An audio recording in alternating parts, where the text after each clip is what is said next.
Dua kelompok warga antara warga Rusun Petamburan dengan warga Petamburan 5 terlibat tawuran di akses jalan permukiman warga di Tanah Abang, Jakarta Pusat. Tak hanya saling lempar batu, botol dan petasan, sejumlah pelaku tawuran juga membekali diri dengan senjata tajam. Meski di tengah keramaian pasar tradisional Gili-Gili dan permukiman penduduk, kedua kelompok ini pun tak peduli, bahkan terus saling serang demi melukai lawannya. Tak ingin terkena sasaran, para pedagang yang ketakutan menutup lapak dagangannya. Aksi tawuran pecah setelah salah satu warga menembakkan petasan ke arah kerumunan warga lain. Warga yang terpancing emosi langsung melakukan serangan balasan. Meski begitu, belum diketahui jelas penyebabnya. Aksi tawuran baru mereda setelah polisi yang tiba di lokasi melakukan pembubaran dengan melepaskan tembakan gas air mata. Mencegah terjadinya aksi tawuran susulan, sejumlah petugas kepolisian disiagakan di lokasi. Di Jakarta, Rani Sanjaya melaporkan.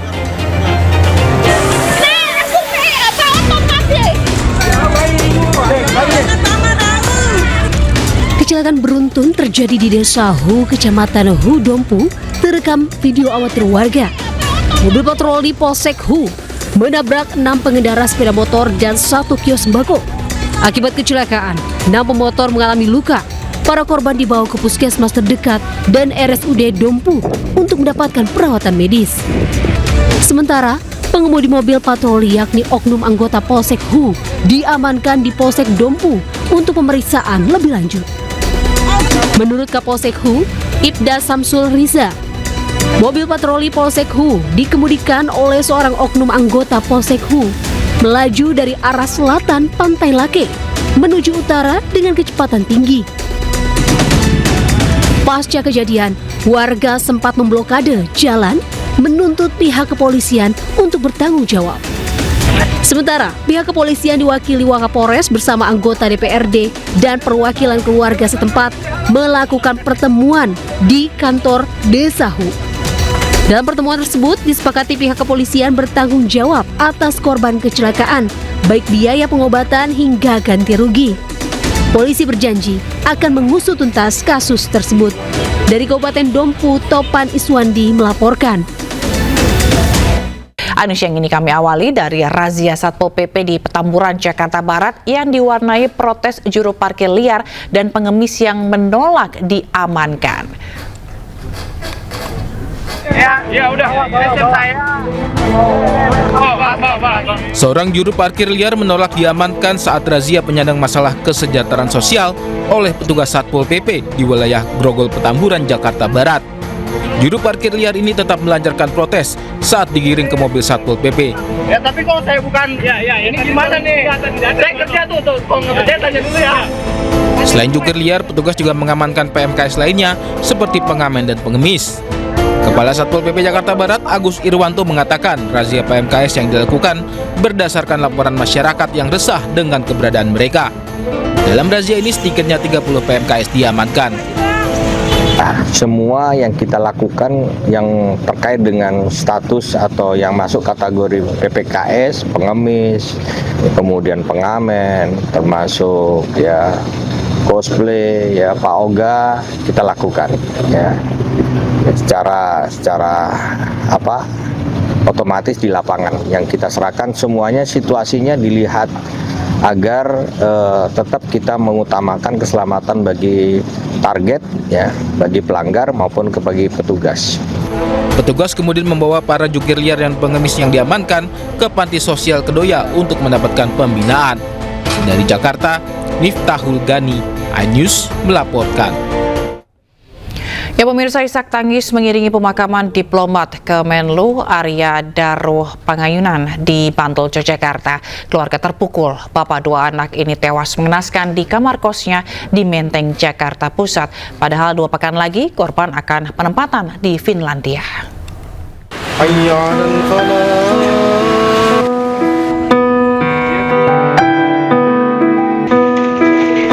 Menyelimuti keluarga saat jenazah Arya Daru Pangayunan, diplomat muda Kementerian Luar Negeri, tiba di rumah duka di Bantul, Yogyakarta. Usai disemayamkan dan disolatkan, jenazah Arya langsung dimakamkan di pemakaman umum Suten. Keluarga begitu terpukul tak menyangka korban yang sudah lebih dari 2 tahun bekerja di Jakarta tewas secara tragis. Padahal 2 pekan lagi korban akan ditempatkan di Finlandia. Sebelum pergi ke Finlandia, Arya bahkan berencana mengajak istri dan anaknya berwisata ke Borobudur. Saat pemakaman, Direktur Perlindungan WNI Kementerian Luar Negeri Juda Nugraha ikut hadir untuk memberikan penghormatan terakhir kepada almarhum. Almarhum meninggalkan seorang istri dan 2 orang anak. Kami hadir di Yogyakarta untuk menyampaikan duka cita yang mendalam dari Bapak Menteri Luar Negeri dan seluruh keluarga besar kepada keluarga besar almarhum sudah menyampaikan duka cita sejak awal dan kita sudah membantu dalam proses pemulasan jenazah hingga pengantaran jenazah hingga pemakaman di Yogyakarta. Nah, sedangkan untuk kasus ini sendiri sudah diserahkan kepada pihak polisi untuk hasil penyelidikan dan pemeriksaan. Sebelumnya korban Arya ditemukan tewas mengenaskan di kamar kosnya di Gondang Dia Menteng, Jakarta Pusat. Saat ditemukan, kondisi kepala dan wajah korban dipenuhi lilitan lakban. Polisi juga mendapati kamar kos korban terkunci dari dalam. Dari Bantul, Yogyakarta, Trisna Purwoko, Ainus melaporkan. Arya Daru Pangayunan, diplomat Kemenlu yang meninggal misterius di usia 39 tahun berasal dari Janti, Banguntapan, Bantul, Daerah Istimewa Yogyakarta.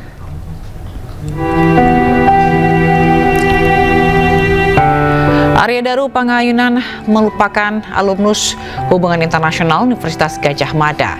Sepanjang karirnya, Arya pernah bertugas di sejumlah kedutaan besar Indonesia dan luar negeri.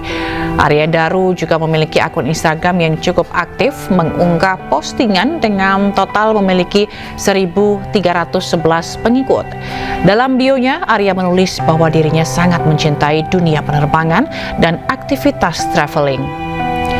Beberapa hari sebelum meninggal, Arya sempat mengunggah iklan mobil pribadinya di Instagram. Unggahan itu menjadi jejak digital terakhir sebelum ia ditemukan tewas.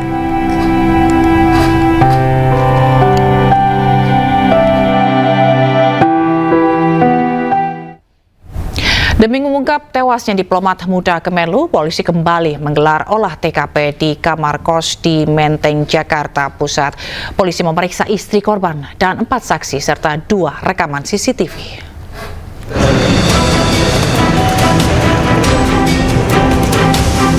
Petugas gabungan Polres Metro Jakarta Pusat dan tim Inafis Mabes Polri Rabu kemarin kembali menggelar olah TKP kasus tewasnya Arya Daru Pangayunan, diplomat muda Kemlu, di kos-kosannya di kawasan Menteng, Jakarta Pusat. Penyelidikan lanjutan dilakukan untuk mengungkap penyebab kematian korban. Polisi juga periksa 5 saksi yang diduga terkait korban. Selain itu, polisi periksa kamera CCTV di lokasi kejadian. Sementara kita telah melakukan pemeriksaan terhadap 5 orang saksi ya, istri korban, rekan korban, penjaga, kemudian teman tetangga juga kita sudah melakukan olah TKP. Kemudian untuk lebih memantapkan lagi olah TKP, barusan dari tim Pusiden Mabes Polri ikut membantu kita untuk membuat lebih terang apakah ini korban ini benar-benar meninggal karena apa gitu kan. Sementara itu, usai tiba di rumah duka di Bantul, Yogyakarta, jenazah Arya Daru Pangayunan di pemakaman umum Suten, Banguntapan. Selain keluarga dan kerabat serta warga sekitar, turut hadir dalam pemakaman tersebut Direktur Perlindungan WNI Kementerian Luar Negeri Juda Nugraha untuk memberikan penghormatan terakhir kepada almarhum. Almarhum meninggalkan seorang istri dan 2 orang anak. Arya ditemukan meninggal secara mengenaskan di kamar kos-kosannya di Menteng, Jakarta Pusat Selasa pagi kemarin. Saat ditemukan, kondisi kepala dan wajah korban dipenuhi lilitan lakban. Polisi juga mendapati kamar kos korban terkunci dari dalam dan tidak ada barang korban yang hilang. Tim Liputan iNews melaporkan. Kematian diplomat muda Kementerian Luar Negeri Arya Daru Pangayunan yang ditemukan tewas di kamar kosnya menyisakan misteri. Berikut kami hadirkan sejumlah faktanya. Kamar kos korban diketahui terkunci dari dalam.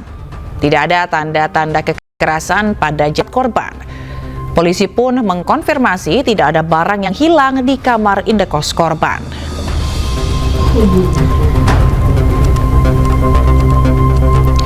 Berdasarkan rekaman kamera CCTV, pada pukul 11 malam korban masih terlihat berinteraksi dengan penjaga indekos. Korban diketahui terakhir berkomunikasi dengan istri pada Senin malam pukul 21 waktu Indonesia Barat. Namun pada Selasa pagi, sang istri mencoba menghubungi namun tidak tersambung.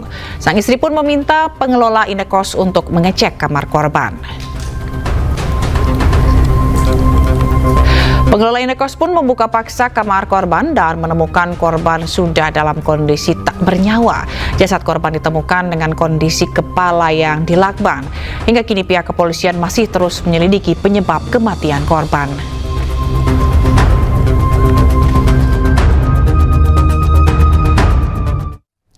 Dengan sejumlah fakta yang ada, misteri tewasnya diplomat muda Kemenlu belum terungkap. Dan untuk membahasnya, kita sudah terhubung dengan kriminolog Khazizah Gusnita. Selamat siang, Bu Khazizah. Siang, Mbak Zila. Baik, Bu, ini kita masih menjadi misteri begitu ya, karena beberapa fakta juga tadi sudah disampaikan. Kalau menurut Ibu sendiri, dari analisa dari Ibu sendiri, apa sebenarnya yang ada di balik dari kematian korban ini? Ya, jadi kalau memang kita mau melihat kasus-kasus pembunuhan gitu ya, dari beberapa kasus yang ada, yang pernah juga viral maupun tidak, kita melihat memang pembunuhan ini dekat dengan yang pelakunya gitu ya, berbicara dengan orang terdekat gitu ya. Tidak hanya orang terdekat, tapi orang yang pasti dikenal, karena ada beberapa motif-motif pembunuhan gitu ya, mulai dari beberapa kasus itu bicara soal motifnya dendam, sakit hati, hubungan asmara gitu ya, ekonomi ataupun persaingan dunia kerja. Nah ini kan orang-orang yang kalau kita mau melihat kan pasti punya hubungan kedekatan, punya hubungan komunikasi yang pasti ada intens gitu ya di antara korban dan pelaku. Kalau memang ini kasusnya memang dugaan pembunuhan gitu ya. Kalau tadi beberapa yang disebutkan adalah fakta-fakta itu tadi, juga fakta-fakta itu kan yang merupakan sebenarnya kalau kita bilang kejanggalan-kejanggalan di dalam kasus ini, sehingga disebut tadi misteri atau fakta tadi yang kalau kita bilang ada dugaan pembunuhan. Kenapa gitu ya? Karena memang ditemukan pada saat kondisi tubuhnya korban ini terlilit tadi ya dengan lakban tadi. Tapi kenapa jadi misteri? Karena akses masuk ke kamarnya kan terkunci gitu ya. Jadi tapi kan dugaan pembunuhan tentu akan lebih tinggi. Kenapa? Karena tidak mungkin kan logikanya seseorang ingin melakukan, kalau kita bilang ya di luar dari dugaan pembunuhan kan bunuh diri gitu. Apakah memungkinkan logikanya seseorang melakukan bunuh diri dengan melilitkan lakban gitu ya di tubuhnya, di kepalanya gitu ya. Jadi memang dugaan yang pembunuhan itu jauh lebih tinggi ketimbang kalau kita mau mengarah kepada bunuh diri gitu ya. Nah, tapi kejanggalan inilah yang sebenarnya memang patut ditelusuri lebih lanjut tadi gitu ya. Kalau kita mau melihat ada pintu kamar atau kos-kosannya punya akses, kan berarti orang-orang tertentu yang memiliki itu.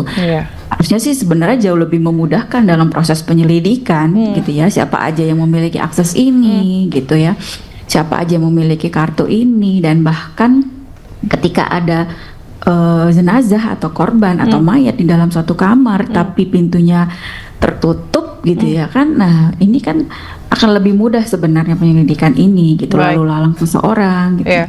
Tapi dari beberapa pernyataan yang disampaikan oleh polisi kemudian mengatakan dari hasil olah TKP dan segala pemeriksaan bahwa akses atau sandi kode smart door ini yang punya tuh hanya si korban begitu, Bu. Apakah ada kemungkinan apa faktor yang bisa dilihat lagi jika memang ini merujuk pada kasus pembunuhan? Iya, logikanya memang korban yang tahu ya. Tapi kan kita juga nggak tahu sebenarnya, kan banyak juga ya. Misalnya kalau kita pun juga punya pin ATM sendiri, tapi kan kadang nggak katanya kan memang logikanya kita sendiri yang tahu, tapi kan bisa jadi pasangan kita tahu, bisa jadi orang terdekat juga kita tahu gitu ya, tanpa kita juga tidak mengetahui orang ini, korban ini sudah memberikan informasi akses smart door ini ke siapa saja gitu ya kan sebenarnya kan. Jadi kita mau melihat aja secara umumnya bagaimana motif-motif kasus pembunuhan seperti tadi saya bilang, ada bicara dendam, sakit hati, hubungan asmara gitu ya, ekonomi. Kalau kita mau melihat bukan hanya sekedar tidak ada barang yang hilang di kos-kosan gitu ya, tapi kan banyak hal, apakah sudah diselidiki rekeningnya, apakah sudah yang lain lah dia punya, apakah ada bisnis yang lain, apakah juga bagaimana persaingan kerja, kita tidak tahu juga. Yang ditimbulkan informasi ke publik kan bahwasannya akan kerja di Finlandia dikirim ya gitu ya. Nah itu kan kita tidak tahu juga, tapi artinya semua motif-motif yang saya sebutkan tadi, beberapa motif-motif umum dalam kasus-kasus pembunuhan itu mengarah kepada orang-orang atau pelaku yang memang punya hubungan intens yang dekat dengan korban sendiri. Nah, kedekatan ini kan juga bisa memungkinkan orang tersebut mengetahui nomor atau akses si smart door yang memang kalau logika kita hanya korban yang tahu, tapi kan kita juga tidak tahu korban ini sudah memberitahukan akses smart door ini ke orang lain, ke siapa saja gitu. Oke, baik, berarti ada dugaan bahwa jika memang ini merujuk ke pembunuhan, ada dugaan bahwa seseorang lain begitu mengetahui akses untuk masuk gitu ya Bu ya.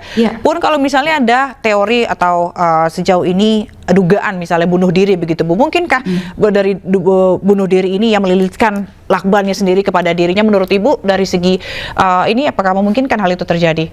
Nah, logikanya kan kita ya membutuhkan, maksudnya gini, kenapa menggunakan, misalnya kalau kita beranggapan mau bunuh diri gitu ya kan, untuk apa dengan cara yang seperti itu, membutuhkan waktu yang lama. Dia juga kan pasti orang mau bunuh diri secepatnya gitu ya, secepatnya hilang gitu nyawanya kan dengan cara yang secepatnya mungkin gitu. Jadi tidak melilitkan tubuh atau melilitkan ke kepala atau wajah gitu dengan lakban, itu membutuhkan waktu juga gitu ya. Jadi sepertinya secara logisnya, secara forensiknya juga tidak mengarah kepada itu gitu ya. Kalau tadi disebutkan informasi juga yang diterima oleh publik, artinya katanya tidak ada tanda-tanda kekerasan. Saya pikir dengan adanya gitu ditemukan korban dengan lilitan lakban, justru itu kekerasan gitu ya. Kita mau lihat apa, kan kekerasan tidak hanya kita bicara apakah ada lebam di tubuhnya gitu ya. Justru dengan menggunakan itu kan harusnya memang sudah ada kekerasan di dalam situ. Kita kan tidak tahu juga apakah pada saat penemuan, saya sepertinya belum menerima informasi kita ya ke publik, apakah pada saat penemuan TKP tersebut berantakan kah gitu ya kan, apakah memang serapih itu kah gitu ya. Kalau rapi kan artinya memang orang yang masuk, kalau ini dugaan pembunuhan ya, orang yang masuk adalah orang yang benar-benar sangat dikenal oleh korban gitu ya. Kalau memang berantakan berarti ada perlawanan di situ gitu. Tapi memang saya pikir itu sudah ada kekerasan dengan melakban wajah dan kepalanya korban gitu. Atau mungkinkah misalnya pembunuhan dilakukan dengan cara melakban sehingga korban tidak bisa bernafas sehingga tewas begitu? Atau mungkinkah dengan cara lain, misalnya dari makanan mungkin atau diracun atau seperti apa? Ada nggak kemungkinan itu Bu? Kemungkinan bisa saja, atau bahkan bisa saja gitu ya, tidak langsung serta-merta pada saat itu langsung tewas. Nah, ini kita membutuhkan hasil visum atau forensiknya, apa yang menyebabkan korban ini meninggal atau hilang nyawanya, atau karena kehilangan napas, atau karena ada suatu cairan di tubuhnya korban itu yang mengakibatkan fatal hilang nyawanya gitu. Kita belum menemukan informasi itu ya. Tapi dengan kondisi tadi, ruangannya berantakan kah atau bagaimana gitu ya. Jadi sehingga apakah itu diracun, apakah itu ternyata kalaupun racun misalnya situasinya tidak terjadi di dalam kamar gitu ya, di luar TKP, tapi kemudian hilangnya nyawa seseorang di dalam, atau bagaimana, kita membutuhkan hasil forensik itu tadi gitu. Karena informasi yang ada saat ini kan kejanggalan-kejanggalan fakta itu menimbulkan pertanyaan lain lagi gitu, mau itu pintu aksesnya ya kan mengarah kepada orang terdekat gitu, kurang lebih sih begitu. Baik, dan dari fakta-fakta yang telah disampaikan dari pihak kepolisian juga Bu tadi soal CCTV, soal akses begitu ya, soal tadi juga sebenarnya ditemukan obat-obatan begitu, itu juga obat pusing dan juga obat GERD karena katanya korban juga menderita GERD. Menurut Ibu, dari analisa Ibu, apalagi faktor-faktor yang bisa mengungkap kasus kematian diplomat muda ini? Kalau obat-obatan itu saya pikir umum masyarakat bisa mengkonsumsi gitu ya. Maksudnya obat-obat yang tidak mengakibatkan, misalnya gini Mbak, kalau obat itu mengakibatkan serangan jantung misalnya ya sudah gitu ya. Tapi artinya kan kejanggalan itu muncul ketika ditemukan tubuh korban atau kepala korban, wajah korban dililit dengan lakban itu. Itu kan yang membuat janggal. Kalau seandainya misalnya ditemukan obat GERD atau apapun itu, oh ya udah mengarah kepada tadi ya, bisa serangan jantung, bisa apapun gitu ya. Alibi misalnya, kalau memang itu dugaan pembunuhan, alibi pelaku bisa mengarah kepada itu. Tapi yang ditemukan adalah kejanggalan yang sangat berbeda, yang luar biasa ini adalah dengan melilitkan lakban ke wajahnya. Nah, korban, dan seseorang yang ingin melakukan rasa sakit bunuh diri pun harusnya membutuhkan membutuhkan waktu yang lebih cepat untuk menghilangkan nyawanya sendiri. Tapi ini kan dengan melakban kan malah justru menyulitkan gitu ya. Nah, ini tadi yang saya pikir penegak hukum harusnya jauh lebih memudahkan untuk mencari arah kemana pelaku pembunuhan gitu ya, karena tadi sudah jelas nih ruang lingkupnya gitu. Baik, berarti kita akan tunggu bagaimana nanti hasil forensik begitu ya, nanti selanjutnya baru terungkap begitu ya fakta-fakta apa lagi yang tersaji dalam kasus ini. Terima kasih Bu Khaziza Gustita, kriminolog, telah bergabung di iNews Siang. Salam sehat selalu Bu, sampai jumpa. Ya, kita ke informasi tewasnya kematian Brigadir Nur Hadi yang diduga dibunuh oleh 2 perwira polisi atasannya saat berlibur di villa di Gili Trawangan, Lombok. Meski telah menetapkan 3 tersangka termasuk 2 atasan korban, Polda NTB masih menyelidiki motif di balik pembunuhan ini.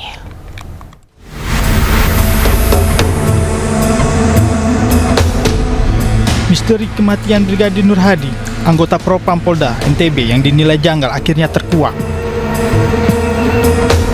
Dari hasil otopsi, diketahui penyebab utama Brigadir Nur Hadi tewas, yaitu akibat dicekik.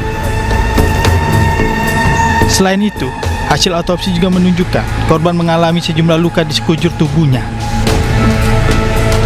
Kami lakukan pemeriksaan dalamnya kami temukan ada luka memar atau resapan darah di kepala bagian depan maupun di kepala bagian belakang. Kalau berdasarkan teori, maka kepalanya yang bergerak membentur benda yang diam. Itu yang pertama. Kemudian pada pemeriksaan lehernya ditemukan ada fraktur atau patah tulang pada tulang lidah. Kalau tulang lidah yang mengalami patah, maka lebih dari 80% penyebabnya karena pencegahan. Dari hasil penyelidikan, 3 orang ditetapkan sebagai tersangka, di mana 2 orang diantaranya merupakan perwira polisi yang merupakan atasan korban. Para tersangka menghabisi nyawa korban diduga cemburu dan tersinggung karena korban menggoda serta merayu teman wanita salah seorang tersangka. Ini masih kita dalami karena itu tadi para pelaku masih belum memberikan gambaran jelas terkait dengan pengakuannya. Ya, tetapi kita berdasarkan, saya sampaikan dari awal, kami berdasarkan dari keterangan hasil ekshumasi, ahli pidana dan ahli poligraf. Kenapa kita bisa memastikan bahwa kita tetapkan tersangka. Brigadir Nur Hadi sebelumnya dilaporkan tewas tenggelam di kolam renang private di kawasan wisata Gili Trawang, Lombok Utara saat berlibur bersama 2 orang atasannya. Namun dari hasil penyelidikan diketahui korban tewas dibunuh. Dari Mataram, Nusa Tenggara Barat, Hari Kasidi, iNews melaporkan. Polisi juga masih memburu pelempar batu ke gerbong kereta yang menyebabkan 2 penumpang terluka. Polisi berpatroli untuk mencegah kejadian serupa terulang.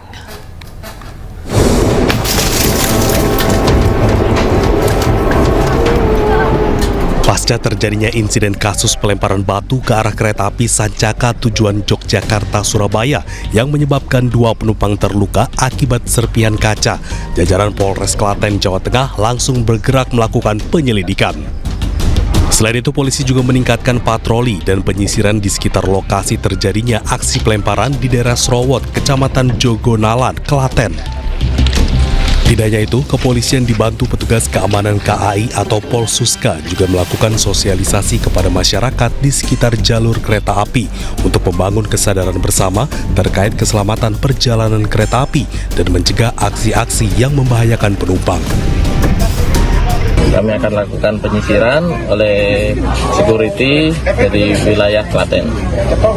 Penyisiran akan dilakukan dalam radius berapa kilo nanti Pak? Kurang lebih sekitar dari sinyal masuk itu di daerah sini hingga kemungkinan sampai daerah Srowot. Kami sudah berkoordinasi dengan kepolisian di Polres Klaten dan sudah dilakukan penelusuran, penyidikan dan juga koordinasi dengan warga sekitar untuk menelusuri pelaku, dan juga kita melakukan patroli sosialisasi kepada warga untuk tidak beraktivitas di sekitar jalur kereta api untuk tidak melakukan kegiatan vandalisme apalagi pelemparan kereta ya, karena ini sangat berbahaya, bisa membahayakan keselamatan perjalanan kereta api baik juga petugas yang ada di kereta maupun penumpang. Sebelumnya, pasca kejadian pelemparan batu tersebut, polisi telah melakukan pemeriksaan 2 saksi, termasuk penjaga palang kereta api dan bagian keamanan stasiun. Dari Klaten, Jawa Tengah, Saiful Effendi, iNews melaporkan. Sementara itu, kondisi korban pelemparan batu di kereta kini sudah membaik. Namun saat kejadian, korban mengalami pendarahan cukup parah, bahkan pecahan kaca juga mengenai bagian matanya. Dan berikut ialah cuplikan dialog bersama korban. Sudah lumayan membaik, tapi masih terasa untuk yang di kepala sama yang di mata. Kemarin kan kena serpihan kaca yang ini, yang putih-putih, sama bekas-bekas luka di muka ini. Ketika kejadian, apa yang sempat Anda lihat, Mbak Widya? Apakah melihat batu atau melihat orang yang melempar bahkan? Kalau orangnya nggak terlihat, Kak. Kalau soalnya kan itu gelap sekali, soalnya malam ya kan. Kalau dari aku fokus baca buku, kayak ada apa batu gitu, kilas gitu. Tapi di dalam keretanya nggak ada batu, Mbak? Iya ada. Batunya nggak masuk. Korban yang satunya lagi itu letak duduknya di mana, Mbak Widya? Di samping saya, Kak, waktu dia tuh tidur. Tapi dia juga kacanya kena lebih parah sih. Gitu. Oh, kena serpihan kaca juga? Iya, kena serpihan kaca.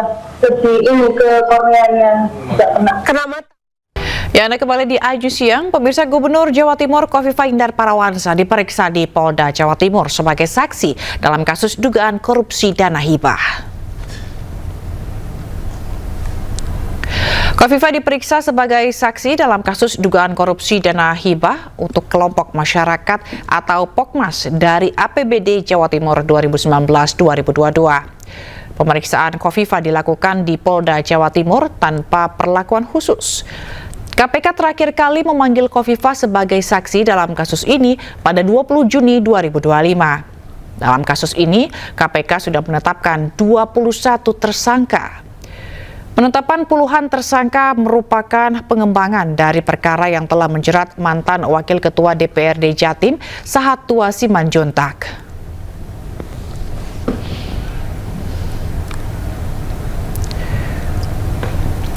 Dan untuk mengetahui informasi terkini, kita bergabung dengan Rahmat Ilyasan yang ada di Polda Jawa Timur. Selamat siang, Rahmat. Bagaimana jalannya pemeriksaan Khofifah hari ini?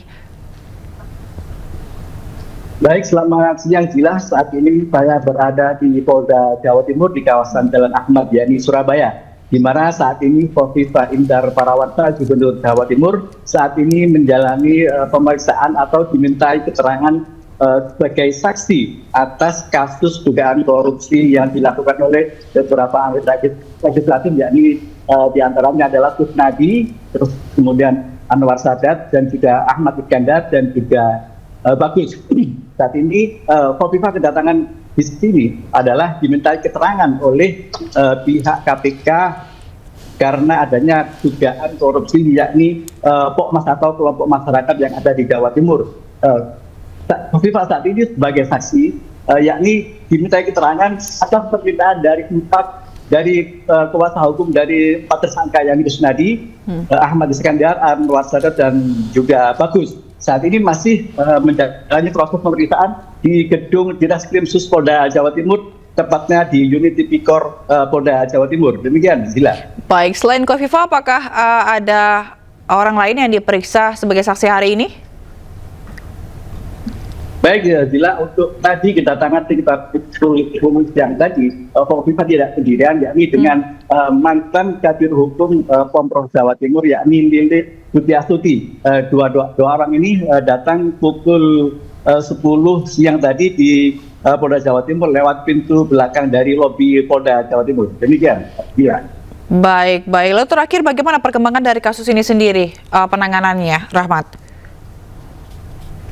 Baik, Dila, saat ini masih dalam proses pemeriksaan Hovifah. Sebelumnya 4 tersangka yang Kusnadi ini dari fraksi PDIP dan juga Ahmad Iskandar dari Partai Amanat Nasional dan juga Anwar Sadat dari Partai Gerindra dan juga Bagus dari eksekutif. Mereka saat ini sudah ditetapkan sebagai tersangka, namun belum ada penahanan dari 4 tersangka ini. Sudah berjalan selama 1 tahun. 4 orang ini masih belum dilakukan penahanan, masih diperiksa beberapa kali oleh Komisi Pemberantasan Korupsi. Sebelumnya Kusnadi dipanggil ke Jakarta, namun saat ini masih belum ada penahanan, masih dijadikan tersangka, belum ada penahanan. Demikian, Zila. Baik, kita akan tunggu bagaimana hasil dari pemeriksaan Hovifah hari ini. Terima kasih, Rahmat Ilyasan melaporkan langsung dari Polda Jawa Timur. Selamat bertugas kembali. Ya pemirsa, sebelumnya KPK telah melakukan penggeledahan terkait kasus dugaan korupsi pengurusan dana hibah untuk kelompok masyarakat di lingkungan Provinsi Jawa Timur. Penyidik telah menggeledah 3 rumah pribadi di Jawa Timur.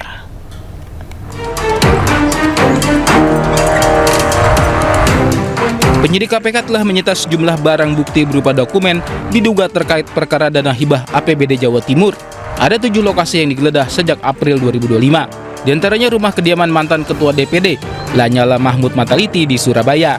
Namun setelah penggeledahan, pihak KPK tidak menemukan bukti keterkaitan Lanyala dengan pengembangan hasil penelitian korupsi dana hibah yang melibatkan mantan Ketua DPRD Jatim, Kusnadi tersebut. KPK juga telah menggeledah ruang kerja Gubernur Jawa Timur dan membawa 3 koper, di mana salah satu isinya adalah flash disk yang ditemukan di ruang sekda. Pemanggilan Hovifah Indar Parawansa sebagai saksi dalam kasus dugaan korupsi pengurusan dana hibah untuk kelompok masyarakat dari APBD Jawa Timur tahun anggaran 2021-2022 sudah dilakukan sejak 18 Juni lalu. Dalam kasus korupsi dana hibah Jawa Timur, KPK telah menetapkan 21 orang tersangka. 17 orang diantaranya tersangka penerima suap, 4 tersangka lainnya merupakan pemberi suap. Tim Liputan iNews melaporkan. Ya pemirsa, Barreskrim Polri melakukan gelar perkara khusus dugaan ijazah palsu Joko Widodo yang belakangan kembali menjadi sorotan publik. Di tengah pro kontra yang terus bergulir, 2 kubu hadir dalam forum gelar perkara, baik pihak pelapor yakni TPUA maupun pihak Jokowi yang dihadiri oleh tim kuasa hukum.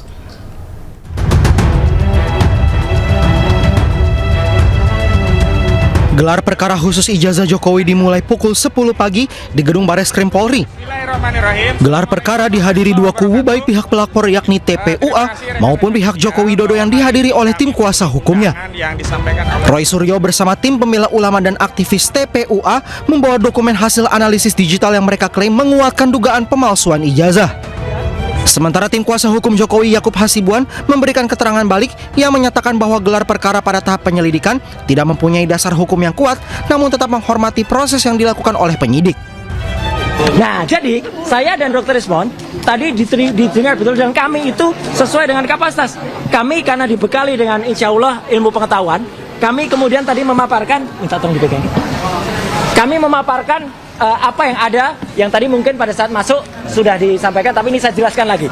Saya menjelaskan tentang analisis teknis ijazah dan skripsi yang 99,9% palsu, ya. Dan saya terbuka sekali, kami terbuka. Paparan ini baik secara hardware maupun secara software tadi kami berikan dan Pak kepala pimpinan itu suka sekali menerima, langsung dibaca dan langsung dikopi untuk anggota supaya nanti bisa di semuanya ya. Kita tidak melihat lagi ada chance bahwa mereka karena gini, tadi mereka tidak berhasil untuk menunjukkan di mana cacatnya penyelidikan Bareskrim. Mereka juga tidak berhasil untuk memberikan novum bukti baru. Ini ada bukti baru loh bahwa ada dugaan ijazah palsu sehingga mereka harus berhenti. Nah, ini yang harus paling penting di situ. Nah, selama ini kan mereka mendalilkan kepalsuan. Ijazahnya palsu, tapi mereka tidak pernah membuktikan. Sedianya Bareskrim Polri menjadwalkan gelar perkara dilakukan pekan lalu, namun atas permintaan pelapor, agenda baru dilaksanakan pada Rabu pagi. Dari Jakarta, Jen Cahyani, Irian Syah, Jaka Samsah, iNews melaporkan. Dalam gelar perkara khusus ijazah Joko Widodo di Bareskrim Polri, Ketua Tim Pembela Ulama dan aktivis Egy Sujana meninggalkan ruangan karena tak puas ijazah Jokowi tak kunjung ditunjukkan ke publik. Fakta peristiwa tidak ada ijazah aslinya, maka logika hukum harusnya Jokowi jadi tersangka. Dan segera diadili. Itu kok logika hukum. Inilah pernyataan pengacara senior Egy Sujana usai mengikuti gelar perkara ijazah Presiden Jokowi yang digelar Bareskrim Polri Rabu siang. Egy yang tidak puas dengan gelar perkara khusus ijazah Jokowi ini memilih meninggalkan ruangan atau walk out karena ijazah Jokowi tak kunjung diperlihatkan. Tadi dia bilang saya interupsi nggak dianggap. Dia bilang dia udah waktunya mau sholat. Ya kita juga mau sholat, emangnya dia aja yang sholat. Tapi gimana akhir dari gelar perkara ini kan begitu? Nggak ada jawaban. Ya sudah, saya walk out aja. Saya sudah tidak berkenan. Kenapa? Karena dipastikan tidak pernah muncul ijazah aslinya. Baik yang katanya asli menurut Polri, diblejetin tadi oleh Rismon nulisnya. Kesalahan karena dirpidum. Identik, beda dengan otentik. Itu ngerti. Gelar perkara khusus ijazah Jokowi dimulai pukul 10 pagi di gedung Bareskrim Polri. Gelar perkara dihadiri dua kubu, yakni pelapor TPUA dan tim Jokowi yang diwakili kuasa hukum. Roy Suryo bersama tim pembela ulama dan aktivis TPUA membawa dokumen hasil analisis digital yang mereka klaim menguatkan dugaan pemalsuan ijazah.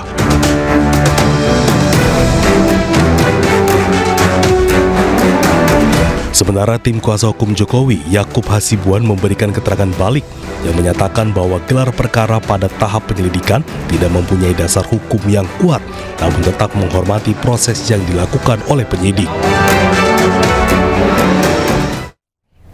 Sementara itu, Komisi Kepolisian Nasional ikut memantau dan aktif bertanya dalam proses gelar perkara khusus kasus dugaan ijazah palsu Joko Widodo. Sementara itu, pihak terlapor dan terlapor sudah menunjukkan berbagai barang bukti hingga data pembanding. Ini ada ijazah Pak Jokowi. Bagaimana pembandingnya? Nah, bagaimana proses membandingkannya ijazah itu dengan ijazah yang lain? Nah, ternyata yang dibandingkan itu tidak hanya soal ijazahnya. Jadi ada beberapa pembanding ya, ada tiga pembanding, tapi sebenarnya banyak, tapi yang diambil 3 karena memang aturannya begitu. Nah, itu yang dicek pembandingnya tidak hanya soal ijazah, tapi soal semua berkasnya. Jadi ada kurang lebih 19 sampai 20 item pembanding di situ. Sehingga kita bisa tahu nih, betul enggak. Nah, dalam konteks perbandingan itu yang dicek per dokumen. Ya, per dokumen dicek, terus kondisi common historicalnya dicek. Misalnya kok kondisi common historical itu kalau ada pertanyaan gini, ini kok ada ijazah satu pakai profesor, satunya enggak, atau pakai pakai SOE. Pemirsa, usai dituntut 7 tahun penjara dalam kasus dugaan suap PAW, Sekjen PDIP Hasto Kristianto bacakan pledoi hari ini.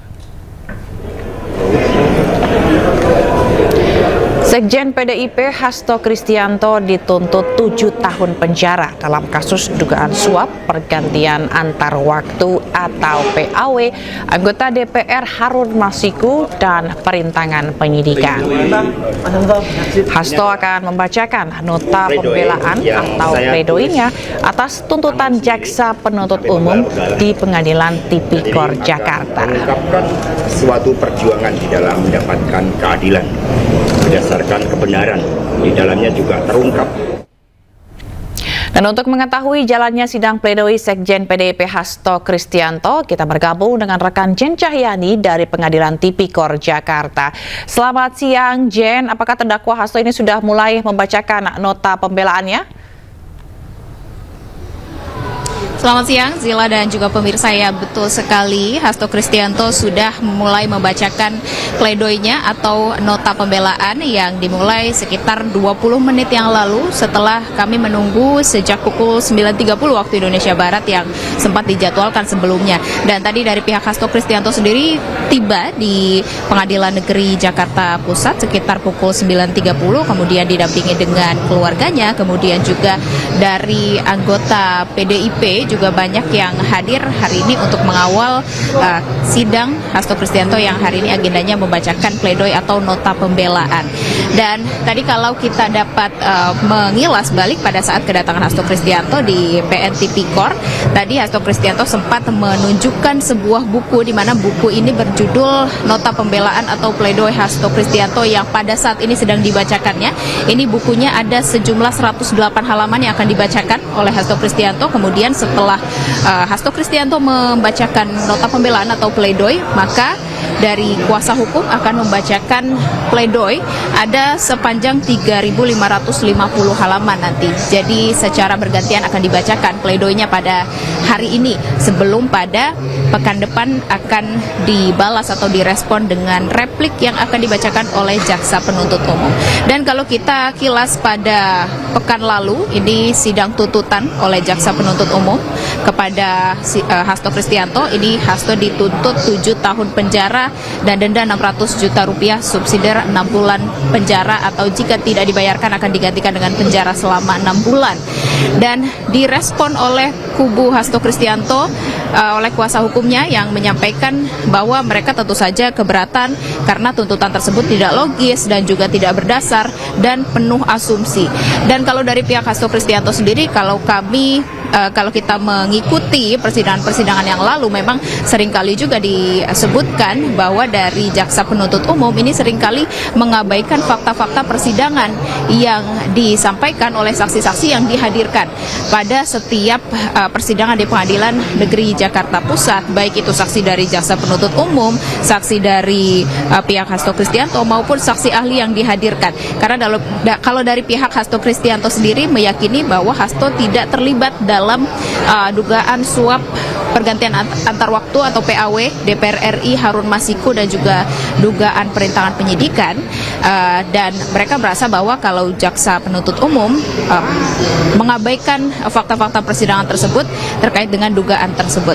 Nah, saat ini Zila dan juga pemirsa, kita akan terus mendengarkan seperti apa Hasto Kristianto membacakan pledoinya atau nota pembelaan berjumlah 108 halaman, kemudian akan dilanjutkan nanti pledoi atau nota pembelaan yang akan dibacakan oleh pihak kuasa hukum Hasto Kristianto, dan tentu saja akan kita tunggu keterangannya nanti jika sidang sudah selesai. Sementara itu, Zila.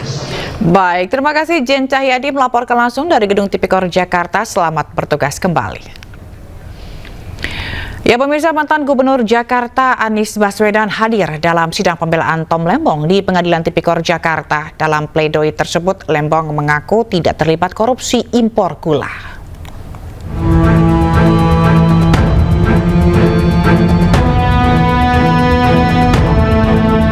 Sidang lanjutan kasus dugaan korupsi importasi gula dengan terdakwa Tom Lembong kembali digelar di Pengadilan Tipikor Jakarta. Sidang beragendakan pembacaan pledoi atau nota pembelaan setelah dituntut 7 tahun penjara. Dalam pledoi yang dibacakan tim hukum, Lembong disebut tidak mengetahui apa yang dilakukan PT PPI karena hal tersebut merupakan level teknis. Surat Mendak nomor 490 beserta lampirannya adalah produk yang memberikan kerangka acuan dan batasan atas siapa saja yang capable. Adapun penunjukan terhadap 8 PGR dan PT Kebun Tebu Mas ialah pada tindakan level pelaksanaan teknis yang dilakukan oleh PT PPI. Fakta persidangan membuktikan terdakwa sama sekali tidak mengetahui, tidak terlibat, dan tidak pernah memberikan arahan atas apa yang dilakukan oleh PT PPI, meski yang dilakukan oleh PT PPI merujuk pada Surat Mendak 490.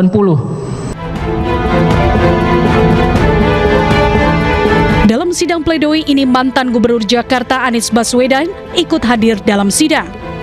Anies mendoakan agar majelis hakim bisa memutuskan dengan adil. Jadi kami datang ingin mendengarkan dan kita mendoakan, kita yakin bahwa insya Allah majelis hakim nantinya akan memutus dengan adil, dengan objektif dan memberikan kepastian hukum.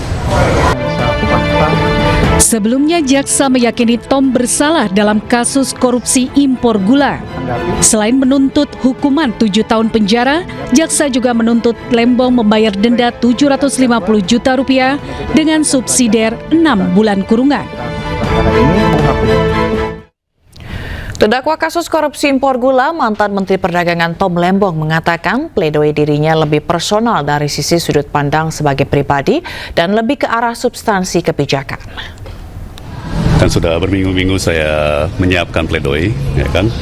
Baru tadi pagi saya dikasih tahu kalau yang namanya pledoi itu harus ada judulnya, ya kan. Jadi tadi pagi saya langsung memikirkan ya apa judul yang ingin saya taruh sebagai judul pledoi saya, dan saya putuskan untuk memberikan judul hanya 2 kata saja, yaitu di persimpangan. Ya.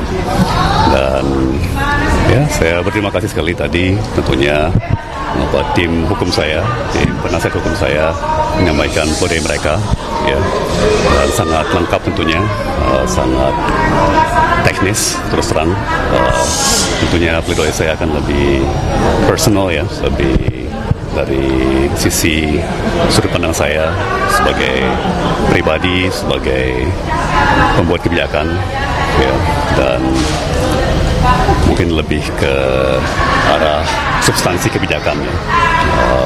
Tadi kan sudah disampaikan dari sisi yuridis, dari sisi teknis hukum. Saya ingin melengkapi dengan pandangan dari segi substansi dan juga dari segi apa yang saya alami langsung ya pada saat perkara di 2015-2016. Terima kasih Anda masih bersama kami. Pemirsa, setelah sepekan tenggelam, KMP Tunu Pratama Jaya akhirnya ditemukan di dasar laut Selat Bali. Bangkai kapal ditemukan setelah tim SAR menggunakan kendaraan bawah air tanpa awak. Setelah sepekan tenggelam, KMP Tunu Pratama Jaya diduga kuat ditemukan di dasar laut Selat Bali di kedalaman 49 meter. Pencarian dilakukan dengan menggunakan sonar dari KRI Pulau Vanildo. Setelah sonar memastikan objek mencurigakan, petugas kemudian menurunkan kendaraan bawah air tanpa awak yang dikendalikan dari permukaan atau ROV. Sejauh ini tim SAR telah menyiapkan 37 penyelam untuk mencari korban yang kemungkinan terjebak di dalam kapal. Namun tim SAR belum menerjunkan penyelam karena lokasi kapal sekitar 30 meter dari kabel listrik bawah laut Jawa Bali. Kami memperkirakan pada pukul 07.30 tadi arus tidak terlalu kuat, tapi ternyata kondisi di lapangan berbeda. Kami menurunkan kamera bawah air sampai dengan kedalaman 35 meter. Tapi setelah kedalaman 35 meter, kamera tersebut hanyut oleh air, sehingga tidak bisa terdeteksi yang lain. Tapi sebelum hanyut, kita masih bisa monitor objek. Menteri Perhubungan Budi Purwakandi mengatakan sampai saat ini 42 korban kecelakaan berhasil dievakuasi dari kecelakaan KMP Tunu Pratama di Selat Bali. Dengan rincian 30 ditemukan selamat dan 12 orang meninggal dunia.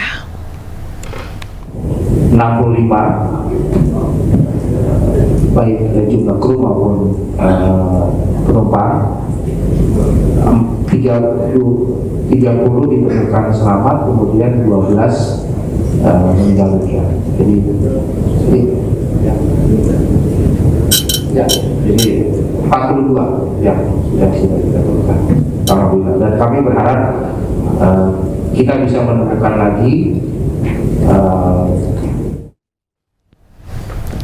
Kapal tongkang menabrak kapal motor yang mengangkut puluhan penumpang di perairan Sungai Barito, Kabupaten Barito Utara, Kalimantan Tengah.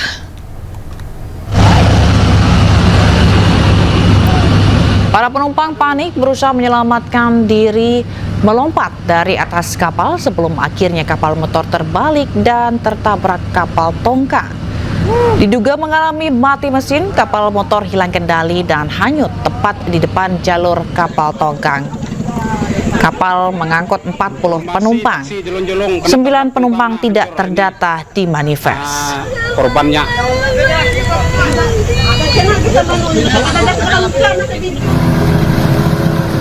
Tim SAR gabungan menemukan 2 penumpang kapal motor yang tenggelam setelah tertabrak kapal tongkang di Sungai Barito.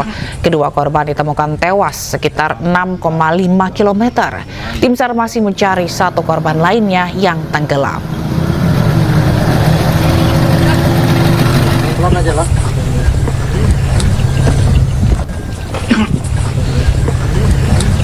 Semua pihak ya untuk tim SAR gabungan baik itu dari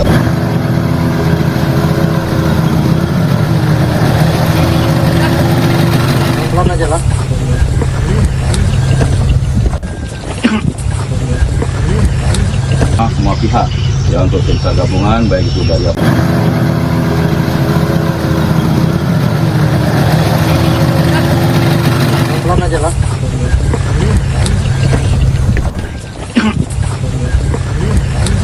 semua pihak ya untuk tim SAR gabungan. Akibat intensitas hujan yang cukup tinggi, turap penahan jembatan Kali Pamingkis di Kabupaten Bekasi, Jawa Barat longsor. Akibatnya jalan menuju 5 desa terputus. Ya Allah! Astagfirullahaladzim, astagfirullah. Inilah detik-detik longsornya turap penahan jembatan Kali Cipamingkis, Desa Ridogali, Kecamatan Cibarusah, Kabupaten Bekasi, Jawa Barat. Akibat peristiwa ini sejumlah warga kecewa karena jembatan Cipamingkis merupakan akses jalan penghubung dari 3 desa, yaitu Desa Sirnajati, Desa Ridomana, dan Desa Ridogali, Kecamatan Cibarusah. Warga terpaksa harus memutar arah untuk dapat melintas ke wilayah Kabupaten Bekasi maupun ke wilayah Kabupaten Karawang.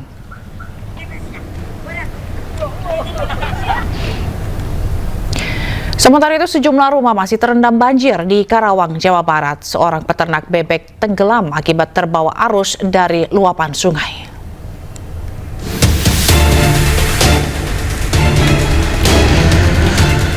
Peternak bebek tenggelam akibat terbawa arus dari luapan Sungai Citarum dan Sungai Cibeet. Korban bernama Amin berusia 60 tahun lansia tersebut dikabarkan menghilang terbawa arus banjir yang berada di tengah sawah akibat luapan Sungai Citarum. Korban diketahui sempat berenang di sekitaran persawahan yang terendam banjir. Saat itu korban hendak mencari puluhan bebek miliknya yang belum juga kembali ke kandangnya karena kondisi banjir yang terjadi sejak Senin kemarin. Namun hingga Rabu siang korban tak kunjung kembali setelah terbawa arus banjir. Sementara motor korban masih terparkir di lokasi. Jadi sekitar pukul 7 pagi akan mencari ternak peliharaannya bebek yang hilang 40 ekor sejak kemarin. Jadi mengarahnya ke jalur yang masih digenangi air. Kedalaman airnya sendiri sekitar 2 meteran. Nah, si Pak Linmas ini sendiri dia tidak punya keahlian renang dan punya rekam jejak medis sakit asma. Tim SAR gabungan dari BPBD, Tagana, Polri, dan TNI, serta KRI unsur relawan SAR berupaya mencari korban dengan menyisir lokasi pesawahan dengan menggunakan perahu karet. Namun hingga Rabu petang korban masih belum ditemukan, rencananya tim SAR gabungan akan kembali melakukan pencarian esok hari. Sementara itu kondisi banjir di 2 dusun air masih setinggi 1 meter lebih. Tercatat rumah warga yang masih terendam sekitar 118 rumah dan 450 jiwa. Sedangkan di dusun Pangasinan masih ada 265 rumah dan yang terdampak ada 1.100 jiwa. Dari Karawang, Jawa Barat, Rudi Setiawan, iNews melaporkan. Dan untuk mengetahui informasi terkini, kita bergabung dengan Rudi Setiawan yang ada di Karawang, Jawa Barat. Selamat siang, Rudi. Bagaimana proses pencarian korban? Apakah sudah membuahkan hasil? Ya, Zila dan pemirsa, selamat siang. Kami informasikan untuk pencarian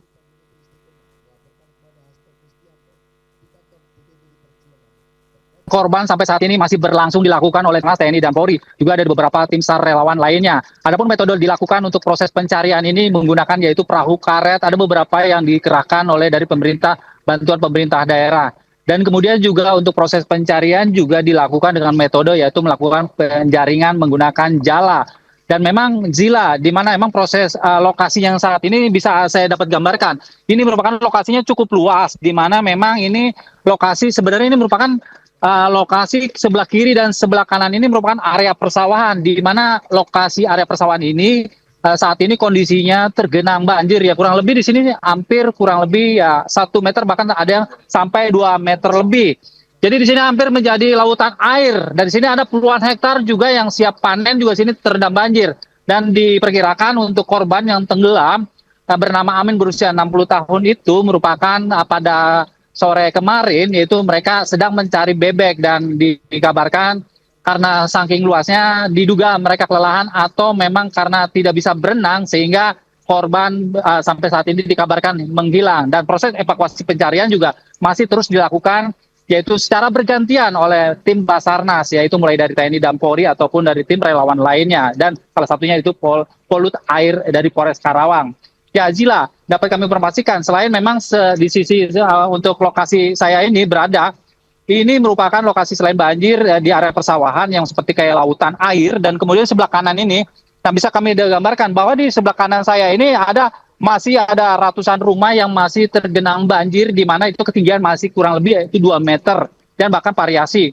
Dan sebagian memang ada yang sudah mulai surut, Zila, di mana untuk rumah-rumah warga sebagian sudah ada yang mereka bersih-bersih. Adapun yaitu di dusun Pangasinan dan dusun Kampek. Sebagian dusun Pangasinan itu mereka warga yang mengungsi, yang tadinya semula mengungsi sekarang sudah kembali ke rumahnya masing-masing untuk melakukan bersih-bersih. Ya, saya sambil berjalan ke arah ke lokasi sana ya dengan tim SAR, dan bisa kami gambarkan di sini juga ada beberapa tim SAR yang memang saya kebetulan menggunakan perahu karet yang mengikuti tim SAR, dan bisa dapat kami gambarkan bahwa kondisi terkini bahwa saya ini menggunakan perahu, dan untuk evakuasi korban sendiri ini akan terus dilakukan sampai menjelang sore hari sampai benar-benar korban ditemukan titik temu. Ya, Zila. Kemudian juga untuk tim SAR rencananya memang jika masih kekurangan atau peralatan, pemerintah daerah melalui Kecamatan Teluk Jambe Barat akan melakukan meminta bantuan dari tim SAR di Bandung ya, atau di Jawa Barat. Ya, Zila, sementara itu yang dapat kami informasikan dari lokasi tenggelamnya korban yang berada di lokasi banjir di dusun Pangasinan, Desa Kalangligar, Kecamatan Teluk Jambe Barat, Kabupaten Karawang. Baik, terima kasih atas laporan Anda, Rudi Setiawan melaporkan langsung dari Karawang, Jawa Barat. Selamat bertugas kembali. Ya, pemirsa, banjir yang merendam ratusan rumah warga di perumahan Ciledug Indah 1 dan 2 sudah mulai surut. Warga setempat yang menjadi korban banjir mendesak pemerintah pusat untuk segera menormalisasi anak kali angke yang menjadi pemicu banjir.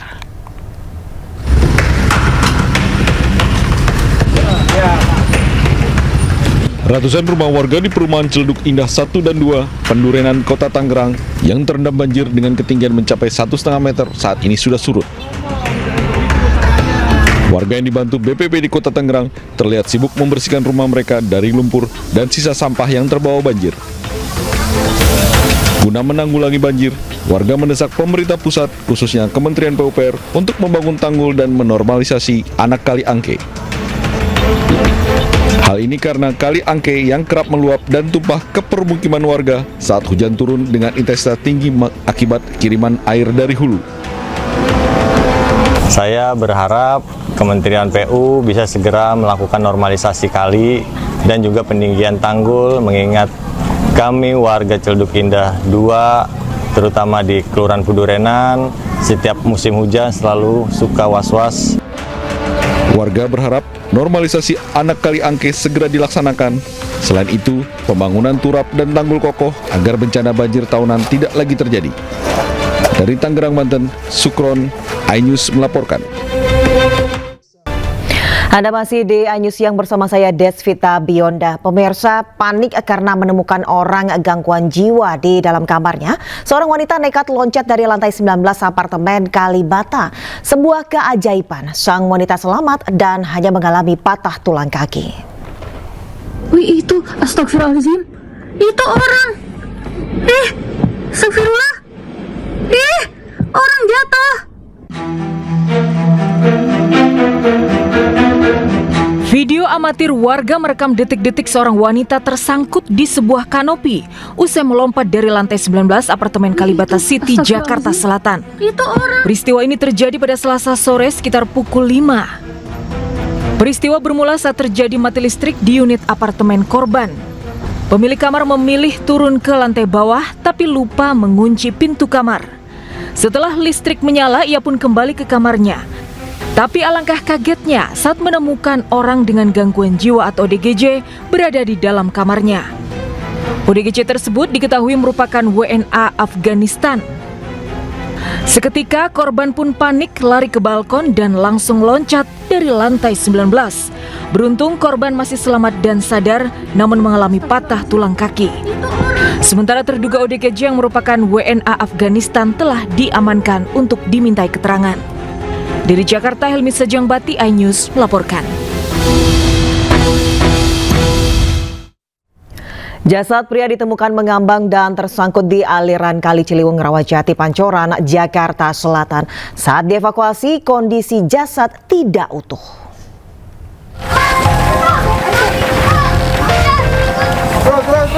Warga Rawajati Timur, Pancoran, Jakarta Selatan, Rabu sore dikejutkan dengan ditemukannya jasad pria yang mengambang di Kali Ciliwung. Posisi jasad tertelungkup tanpa busana, tersangkut bersama tumpukan sampah yang terbawa arus sungai. Polisi, petugas Dinas Kulkarmat, dan BPBD sektor Pancoran yang tiba di lokasi langsung mengevakuasi jasad yang ternyata tidak utuh tersebut dari aliran kali. Ya, butuh berapa lama proses evakuasinya? Proses evakuasi hanya sekitar 1 jam ya. 1 jam pada saat melakukan evakuasi hanya 1 jam. Yang abang lihat tadi kondisi jenazah seperti apa sih? Kondisi jenazah yang pertama itu tidak mengenakan pakaian. Yang kedua sudah membengkak. Dia posisi tengkurap. Yang ketiga itu sebagian badan tidak ada organnya. Usai diidentifikasi petugas, jasad korban selanjutnya dibawa ke kamar jenazah Rumah Sakit Fatmawati, Jakarta Selatan. Dari Jakarta, Helmi Sejangbati, iNews melaporkan. Pemirsa, fakta baru terkuak dari kasus pencabulan guru ngaji di Tebet, Jakarta Selatan. Ternyata pelaku telah mencabuli murid-muridnya selama 4 tahun. Mirisnya tindakan cabul ini dilakukan di rumah pribadi miliknya saat korban mengaji.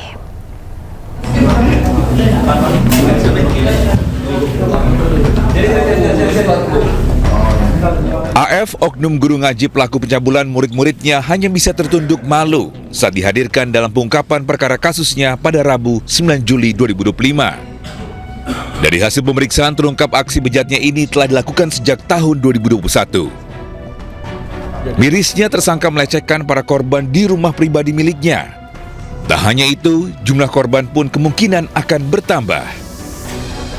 Yang mana pada saat korban sedang mengaji di kediaman terlapor, kejadian tersebut sudah berulang kali, jadi tidak baru sekali saja, jadi sudah berulang kali dilakukan, bahkan dengan beberapa murid pengaji lainnya. Terlapor melakukan hal tersebut dengan ingin memberikan memberikan uang dan mengintimidasi korban dengan cara mengancam apabila anak korban memberitahukan kepada orang lain ataupun kepada orang tua korban. Usai kejadian ini, korban alami trauma dan saat ini sedang dalam pemulihan di Dinas Pemberdayaan Perempuan dan Perlindungan Anak PPA DKI Jakarta.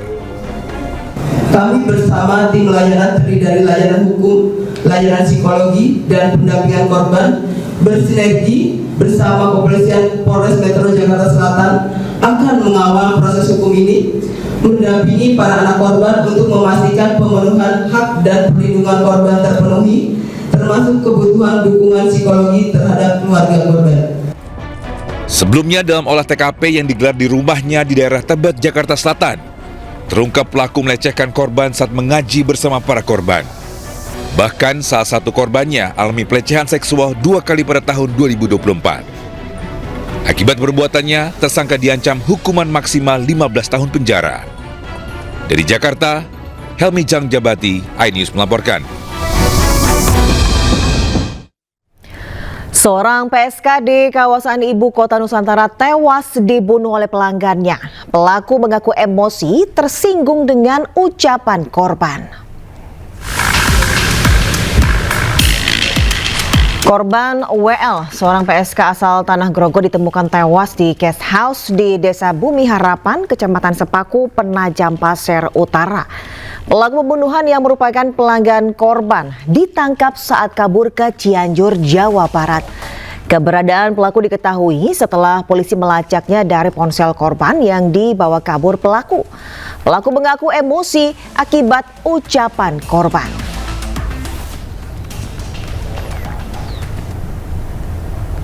Sementara itu, seorang notaris yang menghabisi nyawa suaminya di Medan pada 2024 lalu dituntut hukuman mati. Tuntutan tersebut lantaran terdakwa terbukti melakukan pembunuhan berencana dengan tujuan untuk mencairkan klaim asuransi senilai 500 juta rupiah.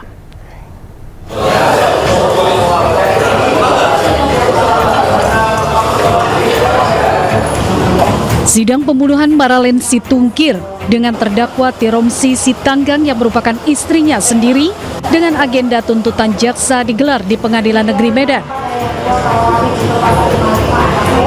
Dalam tuntutannya, jaksa penuntut umum menuntut terdakwa Tiromsi dengan hukuman mati karena terbukti melakukan pembunuhan berencana suaminya. Menyatakan bersalah melakukan tindak pidana pembunuhan yang direncanakan terlebih dahulu dengan melanggar pasal 340 KUHP untuk pasal 55 ayat 1 ke 1 KUHP sebagaimana dalam dakwaan primer. 2. Menjatuhkan pidana oleh karena itu dengan pidana mati. Diketahui terdakwa yang berprofesi sebagai dosen strata 3 bidang hukum sempat tidak mengakui perbuatannya sehingga menghambat proses penegakan hukum.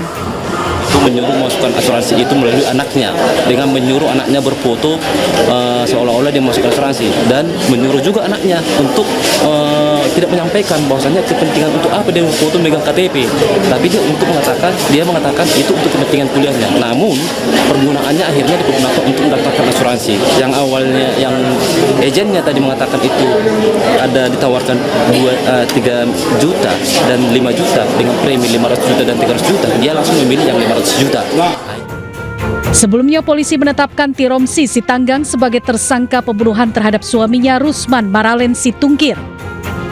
Penetapan tersangka kepada pejabat pembuat akta tanah atau notaris dilakukan setelah kepolisian sektor Helvatia beberapa bulan melakukan penyelidikan dan melakukan ekshumasi jenazah korban yang telah dimakamkan. Kecurigaan polisi berawal saat pelaku sempat menolak otopsi terhadap jenazah suaminya. Dari Medan, Sumatera Utara, Said Ilham, iNews melaporkan. Pemilik skincare yang dikenal Ratu Emas, Mira Hayati, divonis 10 bulan penjara oleh Majelis Hakim Pengadilan Negeri Makassar. Ia juga didenda 1 miliar setelah terbukti memproduksi dan mengedarkan skincare bermerkuri. Mira Hayati, bos skincare asal Makassar, divonis 10 bulan penjara dan denda 1 miliar rupiah. Mira Hayati terbukti secara sah dan meyakinkan melanggar hukum dengan memproduksi serta mengedarkan produk perawatan kulit mengandung bahan berbahaya. Meski vonis lebih ringan dari tuntutan jaksa 6 tahun penjara, Mira Hayati akan mengajukan banding.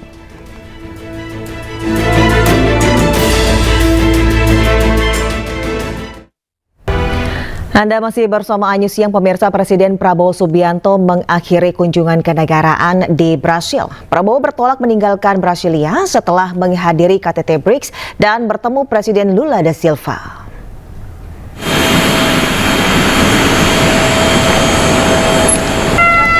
Dengan menggunakan pesawat kepresidenan, Prabowo Subianto dan rombongan meninggalkan Brasilia pada Rabu sore waktu setempat. Keberangkatan Prabowo dilepas oleh Secretary for Asia Pacific Susan Klibank, Duta Besar Brasil untuk Indonesia Jorge Patra, hingga Komandan Pangkalan Brasilia Kolonel Nicholas. Sejak tiba di Brasil 6 Juli lalu, Presiden Prabowo melaksanakan sejumlah kegiatan, mulai dari menghadiri KTT BRICS pada 6 dan 7 Juli, dan dilanjutkan dengan pertemuan bilateral dengan Presiden Brasil Lula da Silva. Dari Brasil, Presiden Prabowo akan melanjutkan kunjungan kenegaraan ke Belgia.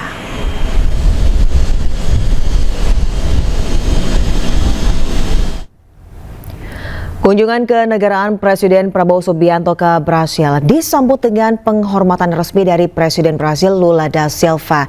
Usai pertemuan bilateral, Presiden Prabowo menerangkan hasil kesepakatan antara Indonesia dengan Brasil untuk meningkatkan kerjasama di bidang perdagangan dan investasi. In the economic sector, we agreed to enhance cooperation in trade and investment, and we welcome very much your plan to bring several hundred Brazilian entrepreneurs with you on your visit. My visit here has been very productive, and I really look forward to your visit with tangible achievements by October. And in conclusion, we'll plan a very, very good birthday party for you in Jakarta. Thank you very much. Muito obrigado. Ya, pemirsa, mendapat tugas khusus dari Presiden Prabowo, Wakil Presiden Gibran Rakabuming Raka mengaku siap ditugaskan di Papua. Meskipun Papua merupakan wilayah yang belum pernah dikunjungi oleh Gibran. Itu sebenarnya bukan hal baru, yaitu sudah dari zaman Pak Wapres Ma'ruf Amin dari tahun 2022, 2021 mungkin ya, sudah lama. Ya, kami sebagai pembantu Presiden siap ditugaskan dimanapun, kapanpun. Dan saat ini kita nunggu perintah berikutnya. Kita siap. Misalnya kepresnya belum keluar pun saya juga siap kok kapanpun. Karena apapun itu tim dari Setwapres juga sudah sering saya tugaskan untuk misalnya ke Sorong, ke Merauke untuk mengirim alat-alat sekolah, mengirim laptop, mengecek kesiapan MPG. Jadi nanti tinggal atur waktu aja ya. Dan sekali lagi saya sebagai pembantu Presiden siap ditugaskan kemanapun, kapanpun. Dan ini kan melanjutkan kerja keras dari Pak Wapres Ma'ruf Amin untuk masalah Papua ini. Ya, kita beralih ke informasi lain. Pemirsa, Ahmad Dhani dan Mulan Jamila bersama kuasa hukumnya mendatangi kantor Komisi Perlindungan Anak Indonesia atau KPAI. Kedua musisi ini datang untuk melaporkan kasus perundungan yang menimpa putrinya SF.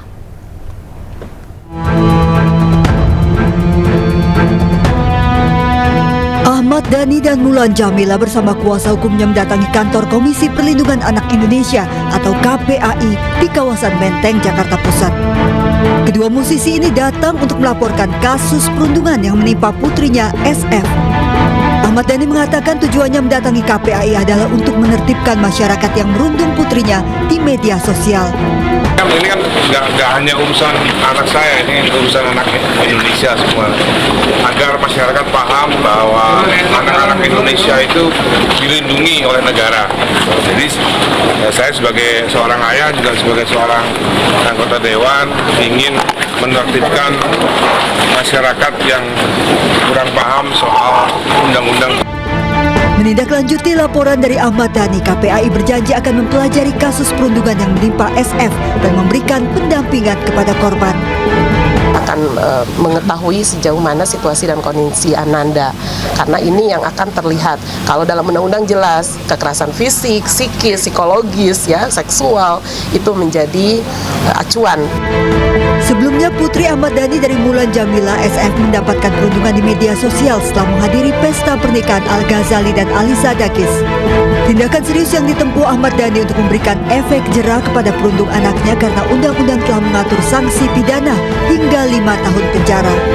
Tim Liputan iNews melaporkan. Pemirsa, Next Hotel Yogyakarta menghadirkan acara spesial Wedding Showcase dan Wedding Organizer Gathering bertema Sasmitaning Asmoro. Gelaran kolaborasi bersama vendor wedding profesional di Yogyakarta ini juga menawarkan sejumlah paket pernikahan menarik.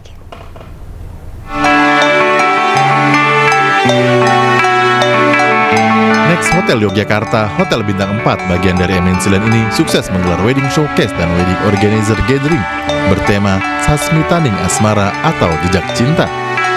Next Hotel Wedding Showcase tak hanya menjadi wadah pertemuan bagi para pelaku bisnis penyedia jasa pernikahan.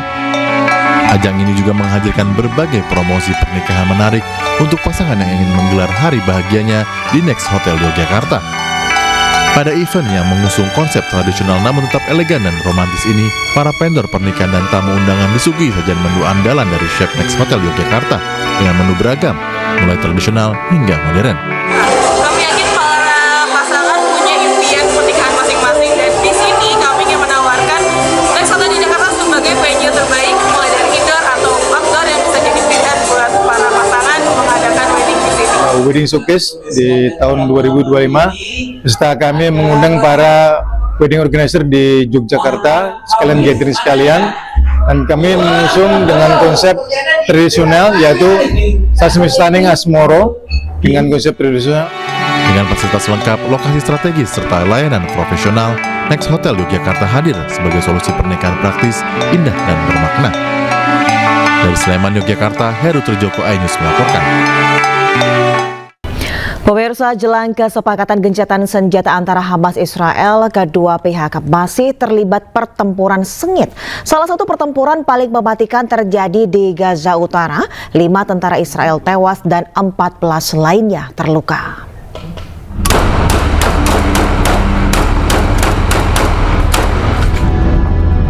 Hamas menyergap tentara Israel di kota Gaza, Palestina.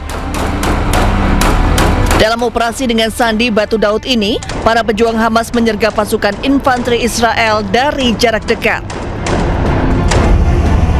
Penyergapan yang dilakukan terpisah oleh pejuang Hamas di timur kota Gaza ini juga menargetkan kendaraan lapis baja Israel. Tank Israel pun meledak terkena granat berpeluncur roket. Kalah dalam teknologi persenjataan, para pejuang Hamas melawan pasukan penjajahan Israel dengan taktik perang gerilya. Selain di kota Gaza, pertemuan sengit antara pejuang Hamas melawan Israel juga terjadi di Beit Hanun, Gaza Utara. Pemerintah Israel mengumumkan akibat pertempuran ini, 5 tentaranya tewas dan 14 lainnya terluka, termasuk 2 diantaranya dalam kondisi terluka parah. Militer Israel menambahkan para korban berasal dari batalion Netzah Yehuda. Kelompok militer Yaman Houthi kembali menyerang kapal kargo di Laut Merah. Mereka kembali menenggelamkan kapal berbendera Liberia Eternity Sea.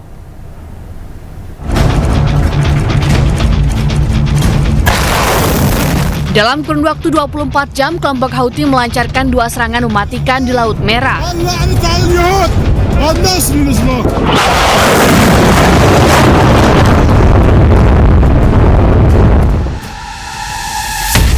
kapal kargo Eternity Sea tenggelam usai jadi target serangan rudal dan kapal cepat kelompok Houthi. Sebelum tenggelam, kapal mengalami kerusakan di sejumlah bagian. Pasukan Angkatan Laut Eropa di Timur Tengah mengatakan hanya ada 6 dari 25 orang di dalam kapal yang bisa mereka selamatkan. Serangan juga menewaskan 3 kru kapal berbendera Liberia itu.